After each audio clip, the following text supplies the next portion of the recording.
పగడాల ప్రవీణ్ గారు అంటారు ఒక మాట, తల్లిదండ్రులు కుమార్తెలను ప్రేమిస్తే ఆ కుమార్తెలు ఎవ్వరి ప్రేమలో పడరట.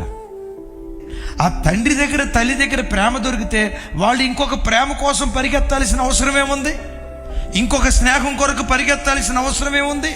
నాకు జంట ఎక్కడ దొరికిద్దా, జత ఎక్కడ దొరికిద్దా, ఇంకో జంట కోసం వెతకాల్సిన అవసరం ఏముంది? కావలసినంత ప్రేమ అమ్మ దగ్గర దొరికింది, కావలసినంత ప్రేమ నాన్న దగ్గర దొరికింది.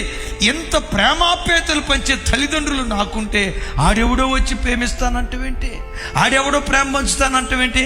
మా నాన్న ప్రేమ నాకు చాలు, మా అమ్మ ప్రేమ నాకు చాలు. కుమార్తెలను కూర్చోబెట్టి రోజు ప్రేమను పంచండి, కొడుకులను కూర్చోబెట్టి రోజు ప్రేమను పంచండి. వాళ్ళు నిజంగా మీ ప్రేమను రుచి చూస్తే, నిజంగా వాళ్ళకు మీ ప్రేమను పంచగలిగితే మీ పిల్లలు ఇంకొకరి ప్రేమ కొరకు పరిగెత్తరు. ఈరోజు కుటుంబాలు ఎట్లయిపోయాయంటే, పశువులు కొట్టంలో పశువులు ఉంటాయి చూసారా, ఒకే కొట్టం కింద ఉంటాయి, ఒకే చెత్త తింటాయి, ఒకే కుడితి తాగుతాయి, ఒకటే చెత్త తింటాయి. కానీ ఈ పశువులు ఒకదానితో ఒకటి అస్సలు మాట్లాడుకో. కొట్టంలో ఉన్న పశువులు ఎంతో, ఇంట్లో ఉన్న భార్య భర్తల పిల్లలు కూడా అంతే. తండ్రి డ్యూటీ నుంచి వస్తాడు, తల్లి డ్యూటీ నుంచి వస్తే, లేకపోతే ఇంట్లో ఉన్నదైనా, అబ్బాయి కాలేజీ నుంచి వస్తాడు, అమ్మాయి కాలేజీ నుంచి వస్తుంది. వచ్చిన తర్వాత అక్కడ ఒక సోఫా, ఇక్కడ ఒక సోఫా, అక్కడ ఒక గది, ఇక్కడ ఒక గది. ఆ గదుల్లో కూర్చొని ఏం చేస్తారు చెప్పండి? ఫోన్తో ఆడుకుంటూనే అవుతారు. కట్టుకున్న భార్య ఏం కావాలి, కట్టుకున్న భర్త ఏం కావాలి?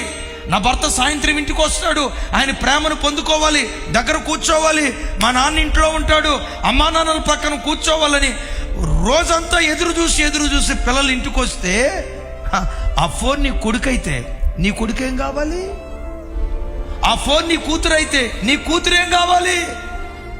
ఆ ఫోనే నీ భార్య అయితే, ఆ ఫోనే నీ కాపురం అయితే, ఆ ఫోనే నీ భర్త అయితే, నీ భర్త ఎవరితో కాపురం చేయాలి? ఈరోజు కుటుంబాలు పతనమైపోయి అక్రమ సంబంధాలకు వెళ్ళటానికి, ప్రేమాద్వామని పరిగెత్తడానికి కారణం ఏంటో తెలుసా?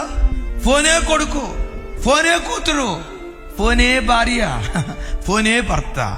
ఈరోజు ఒక తీర్మానం చేసుకొని, దేవా, వస్తువులతో కాదు వ్యక్తులతో నేను గడుపుతా. సోషల్ మీడియా దగ్గర నేను కూర్చొని ఇంటికి వచ్చిన తర్వాత, టీవీ దగ్గర కూర్చొని ఇంటికి వచ్చిన తర్వాత, టీవీ దగ్గర కూర్చోటం ఎందుకో? నా కడుపును పుట్టిన నా బిడ్డ ఉన్నాడు, నా బిడ్డతో గడుపుతా, నా కూతురుతో గడుపుతా, నా భార్యతో గడుపుతానని ప్రేమ ఆప్యాయతలకు నిలయమైన కుటుంబాలుగా మన కుటుంబాలను దేవుడు స్థిరపరచునుగాక.